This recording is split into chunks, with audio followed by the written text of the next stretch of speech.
afternoon, everyone. It is 12 o'clock Thursday afternoon. We're in the zone. It's Rich Sutter, Pete Coles, show 27, if anybody out there can believe that. It's amazing. It's really gone so fast, gone so quick. And now when we're in the heat of the basketball season, I think we're going to hit 50 like very relatively quickly in terms of perspective and thinking about that. And so that's awesome too. I think we're on a really good track here to give you some good information about the upcoming basketball season, what's going on, what's happening. Pete is getting his PhD in basketball Absolutely. while being on the show. And I'm getting a PhD in communications and how the whole media thing works. So this has really been a great venture. I wanted to start off today in the Feed 'em Fish section that we always have for Coach Sam Tolkoff, one of the great Bronx coaches. I wanted to talk about a friend who is for a long time has been a vice president at ESPN from almost the beginning, the inception of the program. As he would allude to, he said back when we were in trailers, and now they have some capabilities down there that the Department of Defense would be happy to have, and so they've got some great stuff. I had a chance to visit with him. The gentleman's name is Chris LaPlaca. He has announced his retirement from ESPN after 40 plus years, and it's been one of the most seminal places to work in the sports industry, a tremendous growth of that company, and just a Class A human being. So I wanted to start off this segment. He's announced his retirement after 40 plus years. I know Chris because this is the finest thing that you could probably say about somebody in our orbit, is that Chris is a fine St. Bonaventure man. He is one of the great St. Bonaventure men that we have in what we call Bona Nation. And there are people that love that university like I have never seen any other university loved. And there's a reason for that. And Chris LaPlaca is one of the reasons for that. And what's happened with our Jandoli school and some of the great people that have come out of our Jandoli school. We're talking about Adrian Wojnarowski.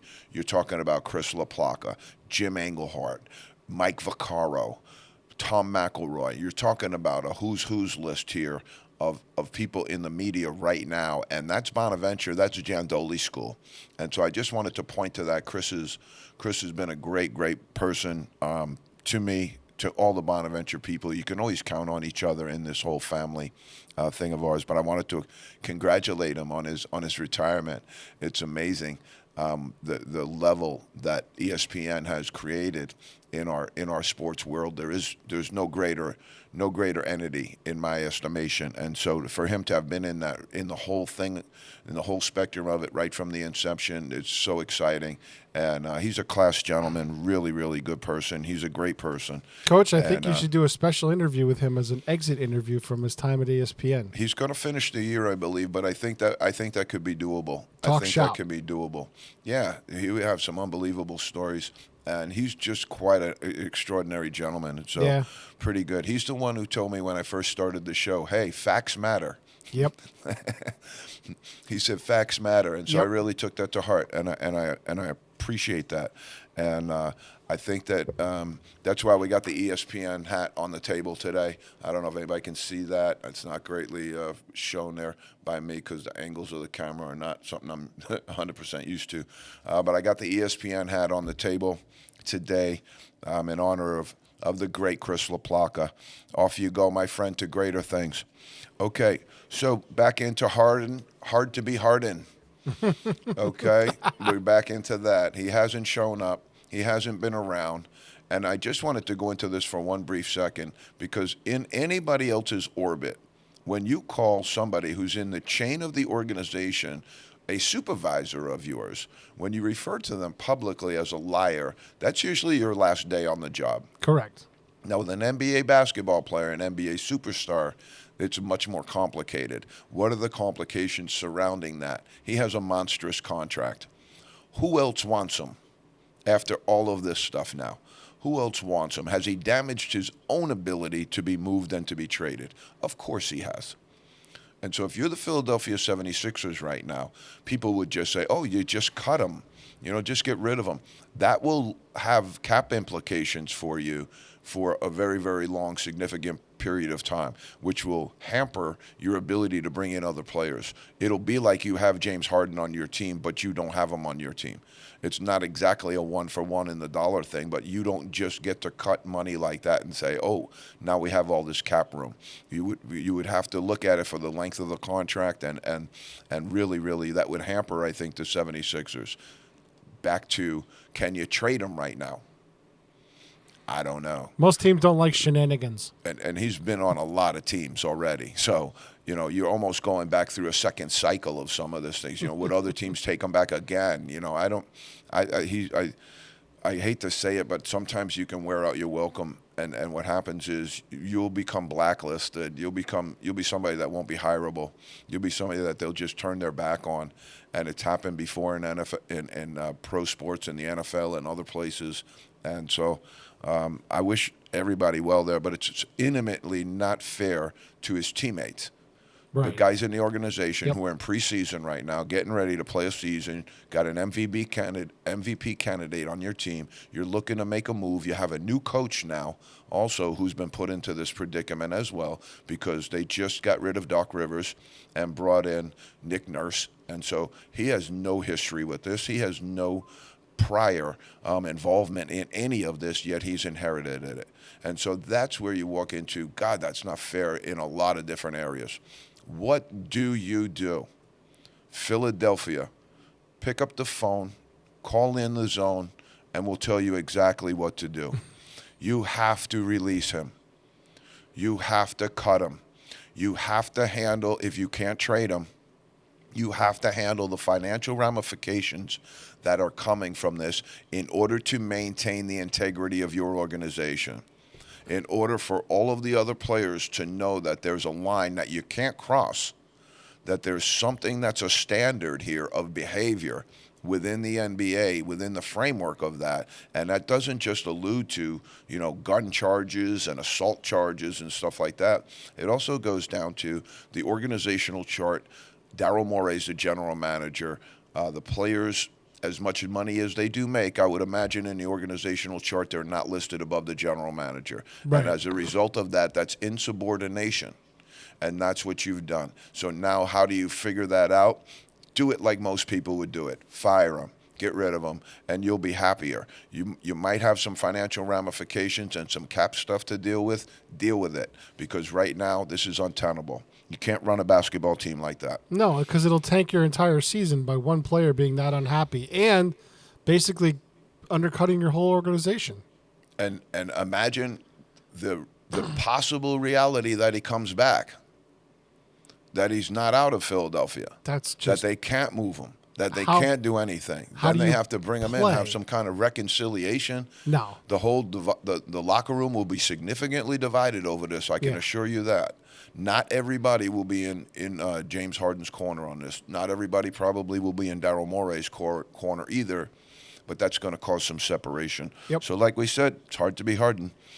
NBA preseason has been kicking off, as I alluded to. Channel 817 is on in my house 24/7. We don't turn it off. We just leave it on. And we've been taping some games and going back and forth. But it's hard to tape games in the preseason because they're just running them now, one after the next after the next. So if I tape one to watch it, I got to miss something else. And so you really got to pay attention to this stuff because there's been some exciting stuff. I'll jump off in Boston first. All right. I looked at their bench the other night, and I go, "Who is that guy?" This was a 7'1", look like Dolph Lundgren in one of the Rocky movies, and it was Porzingis, and he is going to be something to deal with because of all the other weapons that you have out on the floor there. Jaylen Brown has found his groove. Tatum is Tatum. You have some other good players, but I think the addition of Holiday is really going to help because he's going to solid that team down a little bit, and he's going to be able to go to Porzingis and make him into a special player. I think that's good. It bodes well for the Celtics. Again, I would allude to their depth, their position at center, and possibly a backup just in case something happens to Holiday. Kuminga, Jonathan Kuminga, kind of a guy who has had this reputation early on as this great player and a can't miss NBA player, and he's kind of struggled a little bit coming into the league. I watched him play for the Golden State Warriors the other night, and I think he's ready. I think he's going to have a pretty good year. In the NBA, what happens is you'll come in your rookie year, and it's one of these things where you start in high school, and then you get to be a big man as a senior. And then you go to college, and you start all over again as a freshman. You work your way up, and you get to be a big man as a senior. And then if you're lucky enough, you get invited into a pro team where now you go and you're a rookie all over again. And unless you're one of the very highly drafted rookies, you're in there fighting for your position. You're in there fighting for your life.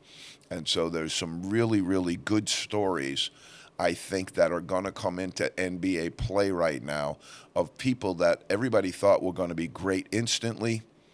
It took a little more time, I think, than people would let on. But now some of those players, I think, like Kuminga, who looked very good to me in the Golden State Warrior-Laker game the other night. Golden State Warriors and the Lakers. Anybody who says the preseason in the NBA is a joke should have watched that game because it went into overtime. It was pretty hotly contested. I would assume because of the distance between them, the proximity distance between them, there might be some bad blood there, between the Lakers, the Clippers, and Golden State in that state. You would imagine that there might be some bad blood there. So even in a preseason game, people were dialing it up, getting after it, and it was a very, very good game. But I thought Jonathan Kuminga really, really looked good in that game, and I think he's ready to go. Another gentleman I also saw preseason, Quentin Grimes for the New York Knicks. I liked him many turns ago. I thought he would develop a little quicker, but right now he's one of the best shooters in the NBA. He's with the Knicks. He's playing the off-guard position. He's got good size. He really, really shoots it well. I'd like to see him do a little bit more off the ball, being able to bring the ball down and do something with it there. But he's an elite shooter. Really, really doing good. Jordan Poole, the guy the Golden State Warriors just let go and was knocked out by Draymond Green last year during practice. Also not cool. People talk about that, but also not cool. There probably were some insults that led up to that, but putting your hands on a teammate's pretty egregious in my opinion. Not cool at all. But Jordan Poole was the young man involved in that, and he's a mercurial, sometimes I guess enigmatic player because when you have Steph Curry, and as I alluded to before, locker rooms have alphas, and when you come in and you challenge the alpha, a lot of times that doesn't go well for you. And what happened was he wanted to be a great player. There's no question about that. But you also have Steph Curry there. And you have all these other gentlemen who have championship rings on their fingers already. So there's an order within the Golden State Warriors organization built upon that hierarchy. And so when you're a young gun and you come in and you want to try and upset that, the good thing to do is try and fit in. And I guess Poole had a little trouble fitting in, but he had 41 against the Knicks last night. He's playing for the Wizards right now, and the Wizards absolutely starched the Knicks the other night. I have been a Knicks fan since I'm a young kid, but I don't like their team that much. I don't think they're going a whole lot of places. And to be honest with you, I think the Celtics got to firm up some of their stuff too because I watched them the other night. I was, we'll see. All right, let's slip into the college game just for a quick second here in the Feed 'em Fish.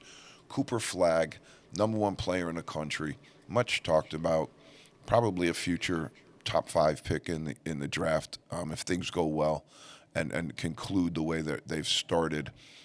He's down to 2 schools, and it's UConn and it's Duke. And I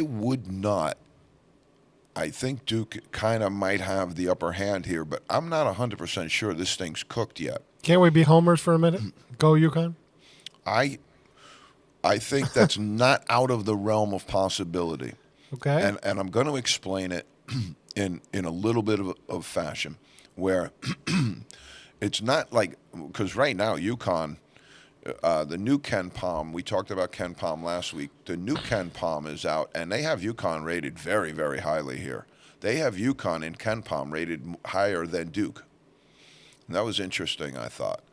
But what you have here in this whole renaissance of UConn basketball is UConn really setting itself up as an elite program. But also at the moment, Duke has so many great players right now that other great players might start to see a little difficulty with themselves being great there as well. The young man who decommitted from them last year, who wound up going to Indiana, Mabako, same thing. You know, they thought that Kyle Filipowski was going to turn pro and Mabako would go in and that would be the thing. When he found out Filipowski was coming back, he decided he didn't want to come because he didn't see himself being the star there when they have a guy in his position who's a star as well and an established college star. And so that's part of the rub as well. So does that hamper Duke a little bit? Because right now, if you looked into the recruiting lens and you said, who needs him the most right now? Where is he needed the most? I think you'd say UConn. But that's going to play out very, very soon, I would say. I don't think that's going to last too much longer. He had a third visit that was scheduled, and he canceled the visit. So he's down to two. And I would assume when you get down to that realm, NIL deal is all signed up and all of the other things are lock and load, I would say, there's going to be a November signing period. You might see it happen during that time. You might even see it happen verbally before that. A school can't legally sign somebody until that signing period opens. You can verbally commit, but I believe it was Lefty Driesell who once said, I love it when a young man verbally commits to another school because then it's just us and them. Oh, okay. I got you. All right. Which meant Lefty Driesell thought a verbal commitment was like getting a phone number. Yep. In the Marriott. You're a long way from the altar. So in that interim, most other schools were saying, well, he just verbally committed to North Carolina. And Lefty Driesell said, well, then I guess it's down to Maryland and North Carolina. It was absolutely one of the funniest things I've heard. So Cooper Flagg, we'll see what happens. Hunter Dickinson has been working out at Kansas, and it led Bill Self to make a comment that I thought was really interesting. He said he might be the best offensive player that he's ever had at Kansas U that plays inside. The best offensive big man skills that he's seen. I'm assuming that's why they paid $2 million for him as well, too. But if Dickinson is as good as that, I think Kansas going to be really, really good and have a very good year. I think people are sleeping a little bit on Purdue. I know people have them in the top 5 and pretty high there, but I think people are sleeping on them a little bit. I think you're going to see them pop with a little bit of attitude. All right, I wanted to talk about this thing that we talked about last week a little bit more fully, is the strength of schedule and what's happening now and all of the plate tectonics that are shifting are leading some schools to make decisions about how they're going to operate their program, which might be deleterious to their conference. Let me explain how that works, okay? So the strength of schedule it's a numeric equation, and it's built upon your opponents. And there's basically two components to strength of schedule. One is your conference schedule. So if you play in the ACC, you're going to have a really good strength of schedule in the conference because you have to go to Duke. You have to play North Carolina. You have to go to North Carolina State. You have to play Syracuse. There's great teams in that league. And so to survive in that league is what people say. The 5th, 6th, 7th, 8th, 9th, 10th team in the ACC is still better than number 1 in the MAC. And this is where the NCAA basketball landscape is starting to shift, I think, in that they're going to start to claim some of those bids from the smaller conferences pretty soon. So the automatic bids that are at the automatic qualifiers that are at the lower conference level, don't be surprised if they disappear soon. Why would the tournament allow that, though? Because they want the top 68. These power conferences are being constructed for a reason. Okay. And what happens when you construct these power conferences is you'll have 18 teams. And then you look and say, okay, they got 7 in the tournament. They got 6 in the tournament. For conferences, 8, 9, that's like way off the charts. That's a lot of teams to go into the NCAA tournament. I think what they want to do, instead of having FDU and UMBC And some of these other schools, excuse me, as much as they've built their brand on Cinderella, I think they're trying to put Cinderella out because that's bad for TV when that happens, actually. Because people I would know, that's rather, what I was thinking. yeah, people would rather watch Kentucky and play Purdue rather than Kentucky play FDU. It's just a fact. And so what they're going to do, I think, is eventually go up to the top 68 teams in the country in a Ken Palm ranking, in a Sagarin ranking, and they're going to take those schools and they're just going to give all the power schools the bids. Now, if you get a school at the lower level that goes 28-1, then maybe they can get an at-large bid as well, but they're not going to have them automatically. That would be my guess. That's where this is trending. So the strength of schedule thing is happening. Let's take the Atlantic 10 for a second, okay? The coaches in the Atlantic 10 are having their rosters poached. St. Bonaventure lost 5 starters from their team who all got NIL deals and went out. Mark Schmidt and the group had to recalibrate their entire roster within the course of a year. Very, very difficult to do, and it showed in the results. We were sub 500 for the first time in a long time, and we had a team that was ready to come back and possibly contend for the league title. And so what's happening then as well is they say, well, now we have to take our schedule down, and we're going to play all of these teams that are really, really on a Ken Palm rating. We talked about LIU Brooklyn, 363. Now, play LIU Brooklyn and your out-of-conference strength of schedule is going to take a beating.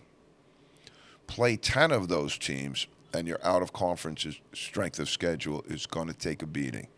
If you can sort of handicap that with your conference schedule, which is going to be really, really good, say the ACC again, then it's okay because when you merge all the numbers together, you have a pretty strong strength of schedule because you're playing top 50, top 100, top 25 teams. And so down at the lower level, that rarely, rarely ever happens in their conference. They might do it outside their conference, but they generally don't win those games either. But that's what they're saying will be the new metric. If Rutgers finishes 10th in their league, are they still better than Manhattan College? And the answer to that is they are. Vermont has dominated the America East up there for a very, very long time. You know, are they as good as any team in the ACC? Probably not. Who came in last in the ACC last year? Wake Forest. Does Wake Forest beat Vermont? Probably 7 days a week and twice on Sunday. So that's where the whole thing is at. The fans like the Cinderella stuff, but I don't think the fans are going to get what the fans want anymore. I think the television people are going to give them what they want. But that strength of schedule thing is you're going to keep an eye on that because that's going to, what you're going to do is, let's say Dayton is your number 1 team in the Atlantic 10. So what happens now is they're going to play somebody that has a Ken Palm rating of 280. That's going to destroy their strength of schedule. So when you get compared for an at-large bid, your strength of schedule is not there. Right. So you'll have your automatic qualifier for now. But where the Atlantic 10 used to draw 2 and 3 bids, they'll be down to 1, lock, stock, and barrel without question. Right now, I don't know another team outside of Dayton that could make the NCAA tournament that's in the league. I don't really see it. Now, you have possibly some teams that can slip in there and have great seasons, no question about that. But when you see some of the ratings on some of the teams that Dayton's going to play, if Dayton loses in the Atlantic 10 tournament, their chances of getting in aren't going to be real strong because their strength of schedule is going to be absolutely taken into an Alka-Seltzer when it just starts to dissolve because they're playing, even winning games against teams like that is going to take an impact on your strength of schedule. Go into Duquesne, beat Duquesne, and Duquesne has a 300 on their SOS. They have a 300 on their Ken Palm number. That's not a good game for Dayton. Dayton's going to lose ground on that. If Wake Forest goes in and beats Syracuse, that's their strength of schedule numbers are going to climb through the roof. Okay. So it's kind of a weird assimilation also, the way the two things are looked at, because it kind of, I call them weapons of math destruction. It kind of it was set up, it's like when they have AI now, Chat GPT, all you have to ask is, well, who programmed the robot? And whoever programmed the robot gets the robot to say whatever they want it to say. And so, same thing here. It's in the programming. NBA has talked about possibly going back to a East-West alignment to see what's going on there with the All-Star game. I don't know. They're going to have the top two vote getters be captains. I think that they should have left it like that all along, but for some strange reason, they changed it. All right, quickly from Bleacher Report, we have the top two tandems in the NBA right now. And I don't know who did this, but it came out of Bleacher Report. When they say Bleacher Report, there's always somebody else who did it. Right, byline. But you don't really see the name sometimes.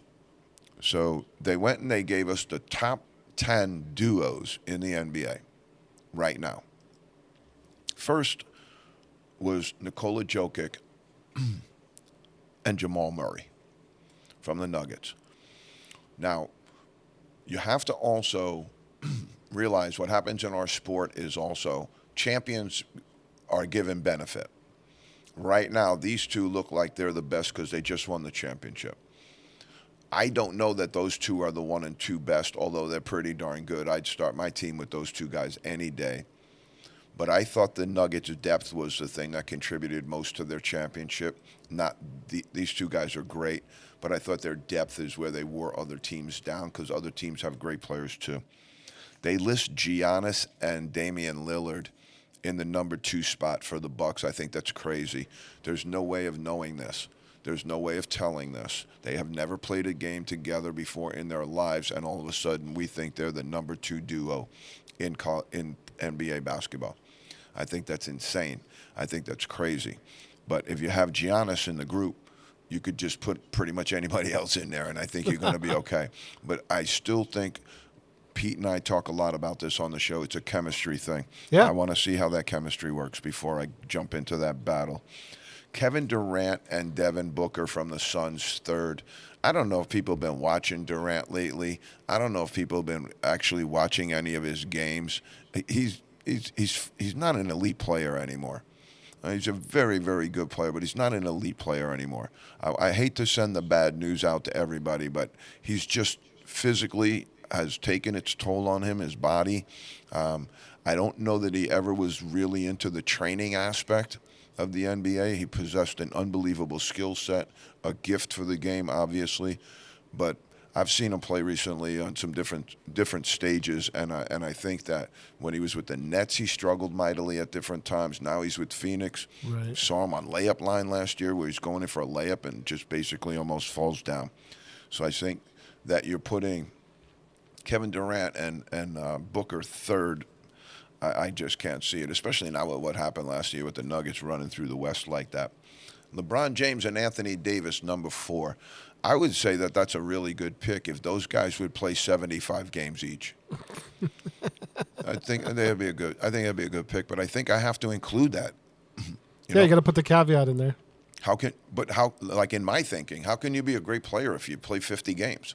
Right. You miss 32 games. What percentage is that? You're very, very highly paid for what you do. Every time you go out for a game, it's like $100,000, $200,000 you make. So I think the NBA should allow the teams to reclaim some of that money also when you have some of these injuries that just look like they're load management. I wouldn't pay for load management. If you're seriously hurt, we have to do that. In the NFL, they just cut you. They just cut you right away. They send you on your way. But in the NBA, they have guaranteed contracts, so it's a little bit different. But I would still say, 52 games out of 83, come on, man. We got to do better than that. And especially in the 4-hole, given the fact that that team hasn't been relevant in a really long time to me. All right, Luka Doncic and Kyrie Irving. I don't know if we've hit anybody harder than Kyrie Irving on this show in the NBA. Well, deservedly so. No, 100%, 100%. Him and Harden, and imagine having those two, as difficult as they might be, on the same team. That You might know, be a power duo right there. they were on the Nets together. That's why the Nets said, "Let's get these guys out of here." Okay, Jason Tatum and Jaylen Brown in the sixth spot. I thought that was way too low. I thought that was way too low. I thought they belonged maybe in the two spot. I thought they were way too low. Again, Kawhi Leonard and Paul George in the seventh spot for the Clippers. I think the NBA really has a vested interest in trying to keep the Clippers relevant because it's an LA market and they're trying to do the best they can to make basketball really, really exciting out in California. But you got to be kidding me with these two guys. They miss more games than LeBron James and the other guy, and Anthony Davis. So I can't do it. I can't do it, especially when you have Steph Curry in the 8th spot and Draymond Green. No way they should be as low as 8. Although, Draymond Green's a throw in there. You could have put Klay Thompson in there. You could have put Wiggins in there. You could have put a lot of guys in there because Steph Curry's the bag there. He's a great player. He's just a superstar, best shooter in the game currently, and you'd have to consider him as one of the great shooters in the game of all time. Jimmy Butler and Bam Adebayo, after what they did last year, I thought they got a little bit of a bad shot here. I thought they got a little bit of a bad shot here.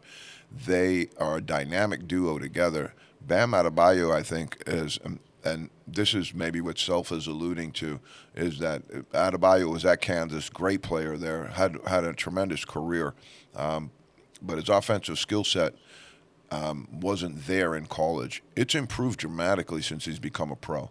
And I really, really like his game. He's so physical, so tough inside, and he just gets after it like I think he, really, really brings a great energy level for a guy who does play as many games. And then they have Embiid and Harden in the number 10 spot.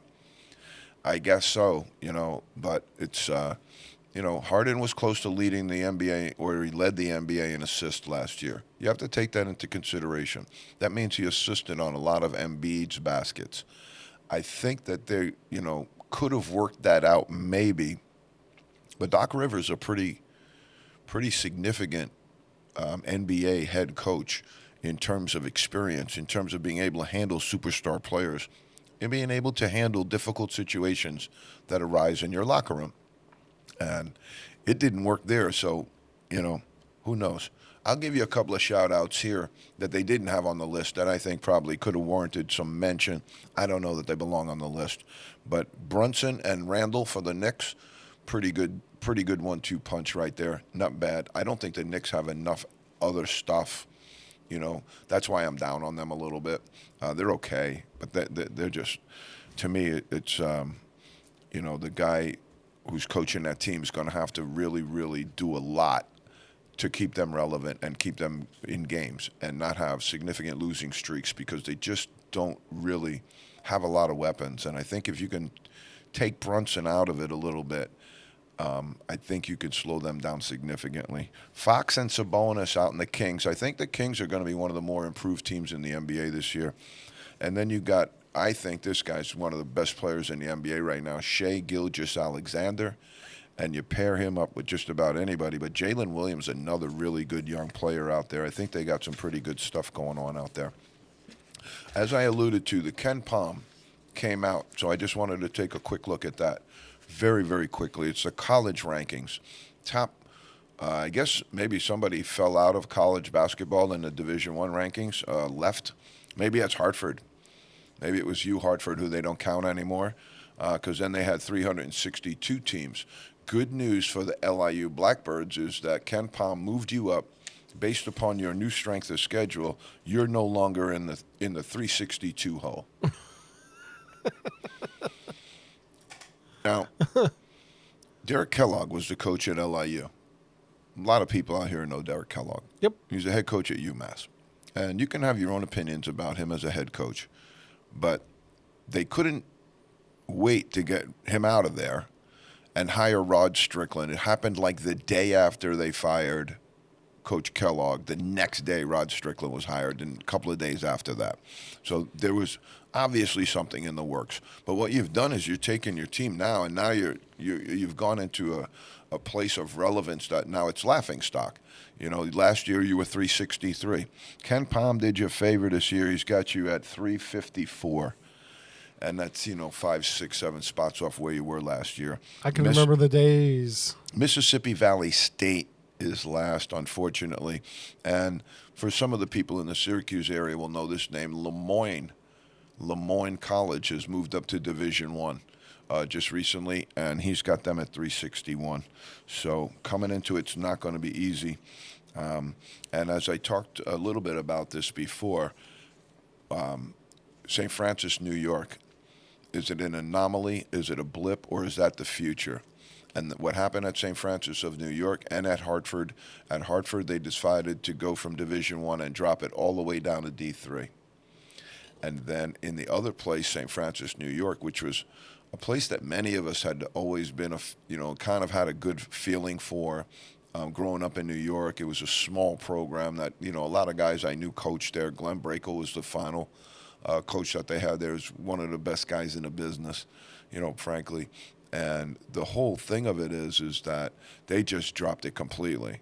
They just walked out the door, closed up shop, and said, we are out of athletics completely. Everything. Everything. Wow. Everything. They're an intramural operation right now. What you don't know is that the first step in the death knell of St. Francis, New York? Are they a lot like the colleges up here in New England, where you have a really, really significant amount of universities and colleges? You have a glut of those, so to speak. Some of them started to close. Mount Ida, Wheelock College, some of them, are in significant trouble and have closed their doors, have shuttered their doors after being open for many, many years. Is that the first step for St. Francis to shutter their doors? Or is this something that they think might save their operation somehow? I'm not sure how they think that. But if you looked at the Dartmouth unionization case that's going on right now, where the Dartmouth men's basketball team is attempting to form a union, and that will have significant implications for college basketball. What it would do if they now they're trying to unionize men's basketball, which I'm assuming would then lead to a unionization of all of the sports that the schools have. Okay, and it's one of these things that I would just like to say to everybody right now involved: be careful what you wish for, because if what you're asking for is to occur, you will be eliminating college programs all over the country. Yep. Sports will be dropped like leaves in New England. And what you're going to have is a situation where the bigs will get bigger, they'll grow even bigger, but you're going to have a situation where it's the lower levels are going to have a real significant competitive disadvantage. And it's going to be significant, and it's going to be a fallout that I don't think they can understand, because if you start having to pay everybody that's in your university, that's on one of your teams, in addition to their scholarship money, you're going to have to start paying them $14, $15, $16 an hour for every minute they're on the plane, the bus, or for wherever they happen to be. You're going to break these programs financially. They would not be able to operate under those constraints financially. You'll put 50% of them out of business. At a good, I would say 50% is a good number.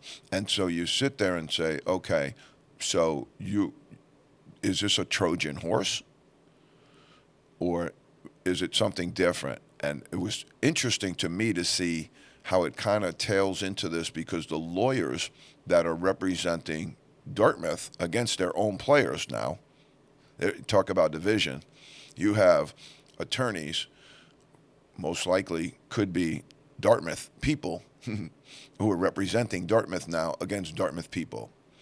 And so what the attorney said was, A, the program doesn't make money.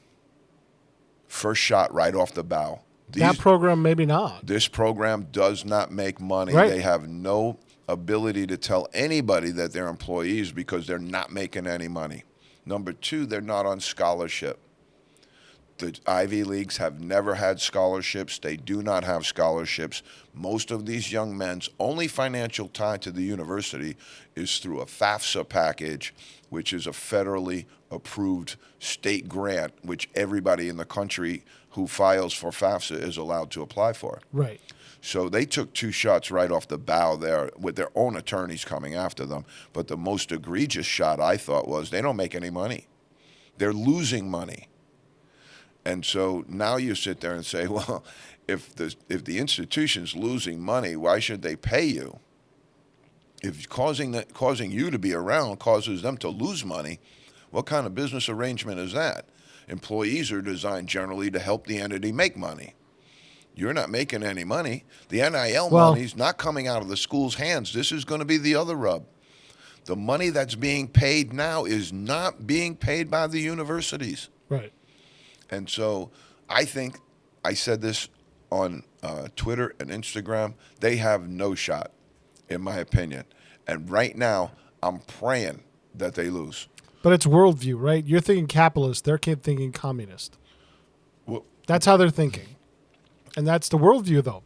I think people also get pushed into stuff. Yes, I'm sure some of them, yeah. Without fully understanding the ramifications of everything that they're getting pushed into. Yeah. And at the moment, right now, if you can gain some glory and some clicks and some stuff, a lot of times that translates in the social media world into clicks, money, right? So if you can get that going, even just in that moment, and become that little bit of famous and have some notoriety, you can also monetize that right now. Ugh.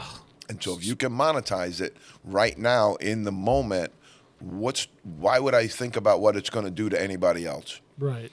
I'm getting paid right now. It's good for me. Okay? If we want to get real philosophical about it, it's a real difference between perception and perspective. Perception is what I think. Yep. It's unique to me. Nobody else in the world thinks like I do. Just me. I'm an original footprint. Okay? Perspective, okay, is what happens when I start to consider other people's points of view. And right now, there's been a loss of perspective, significant loss of perspective, because it's all about what can do to help me, yep, as opposed to what does this lead to? What does this create? And I think you've seen that not just here. You know, this isn't an anomaly. This is something that's a contagion in our country right now. It's been a contagion brought on by the computer, social media companies, and the ability with the phone to have everything connected. Right, to have everything connected to your life. I think that was part of the design of it as well.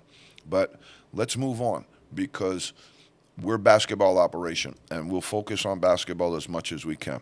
The ESPN had come out with a pretty good list of the top 50 players in the NBA right now, and we wanted to go through it just quickly. Number 50 is Jared Allen, big man, does a great job there. We're going to go through it quickly, but I didn't look through it.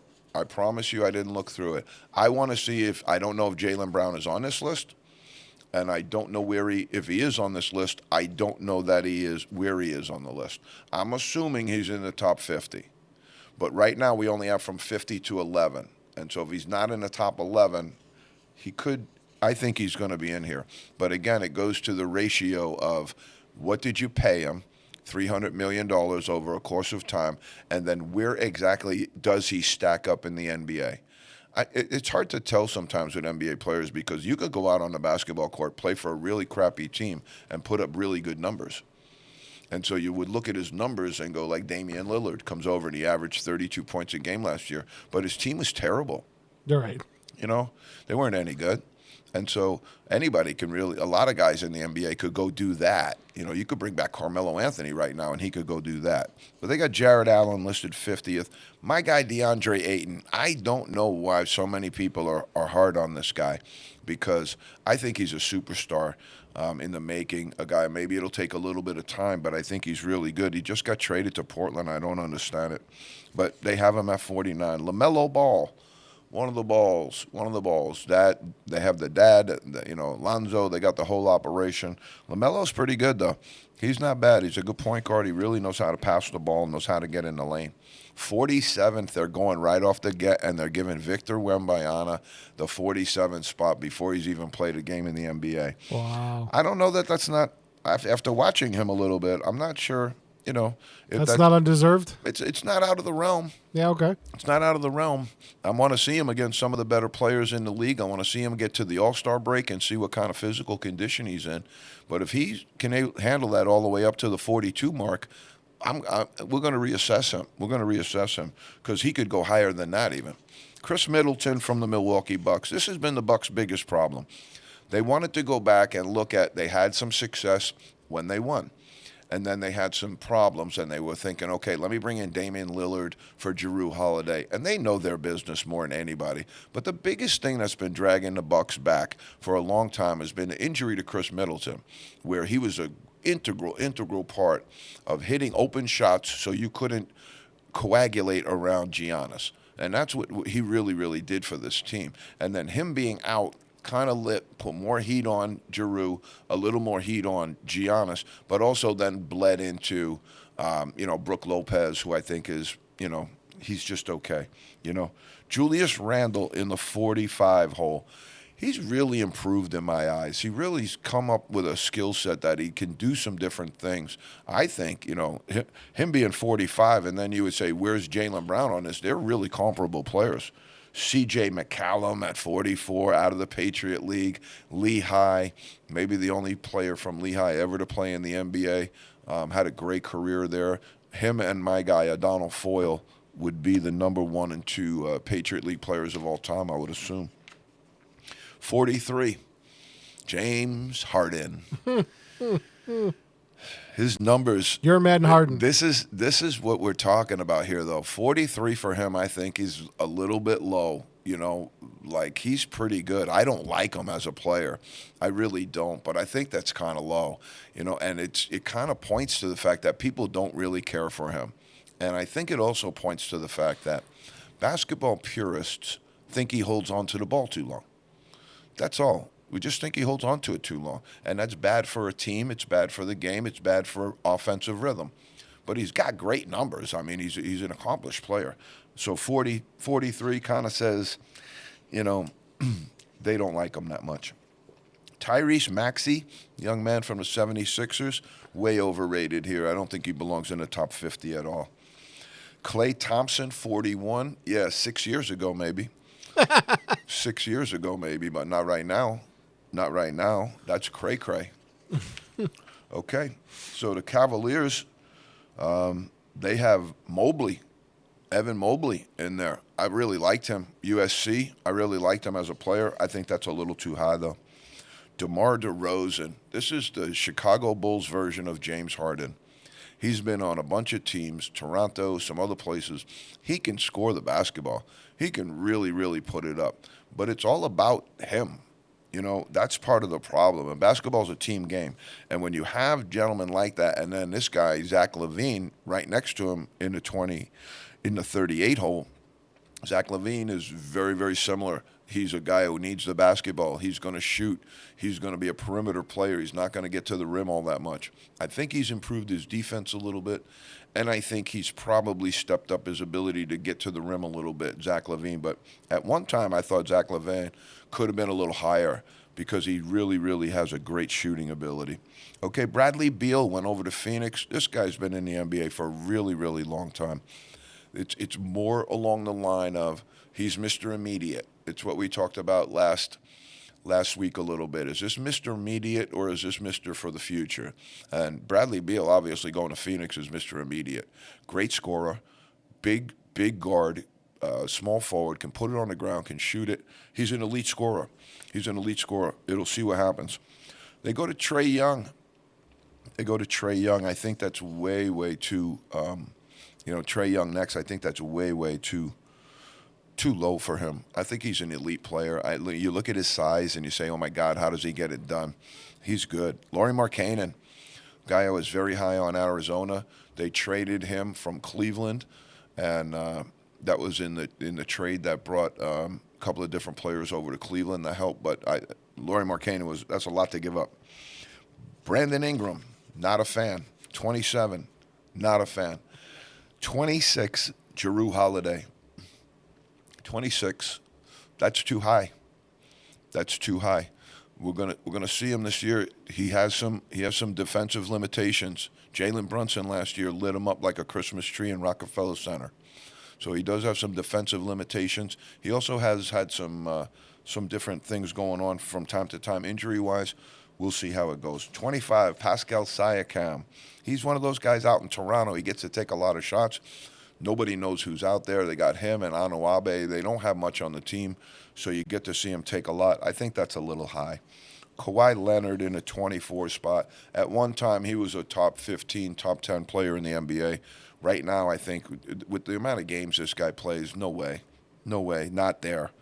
23, De'Aaron Fox.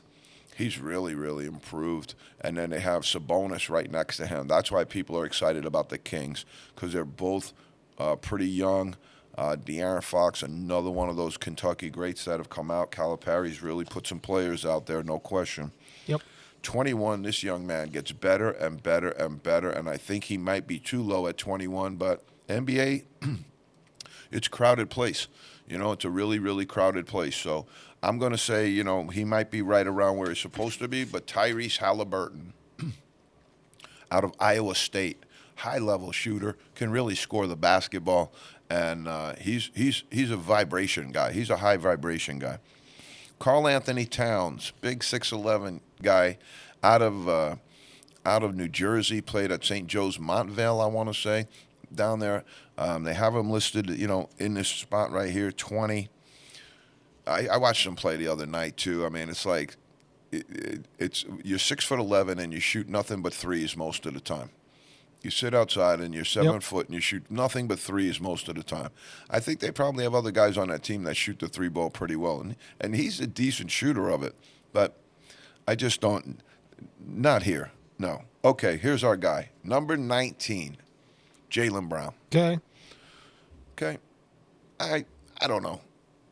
I think that's a little high. But he's really improved. He's a tremendous young man. He's a great spokesperson for Boston as well, too. He's a great person to have as emblematic for your team. So some of that goes in there, too, as well, I would say.